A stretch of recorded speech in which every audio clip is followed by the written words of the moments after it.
മഴ പെയ്യാൻ പ്രാർത്ഥിച്ച ഏലിയാവ് കടലിന് അഭിമുഖമായി ഇങ്ങനെ നോക്കി പ്രാർത്ഥിക്കുന്നത്, സത്യം പറഞ്ഞാൽ പുള്ളി കാർമേഘത്തെ കണ്ടോണ്ടുള്ള ഒരു പ്രാർത്ഥനയാണ്. ചിലതൊക്കെ കണ്ടോണ്ട് പ്രാർത്ഥിക്കണം. പിള്ളേർ അനുഗ്രഹിക്കപ്പെടുന്നത് കണ്ടോണ്ട് പ്രാർത്ഥിക്കണം.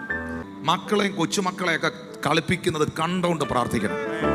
എല്ലാ ഭയങ്ങളും വിട്ടുപോകട്ടെ. അത് കണ്ടോണ്ട് പ്രാർത്ഥിക്കണം. ഹന്ന എന്ന് പറയുന്ന സഹോദരി തലമുറയ്ക്ക് വേണ്ടി പ്രാർത്ഥിച്ചു. മക്കളില്ലായിരുന്നു. പെനീനായ്ക്ക് മക്കളുള്ളപ്പോൾ ഹന്നായ്ക്ക് മക്കളില്ലായിരുന്നു.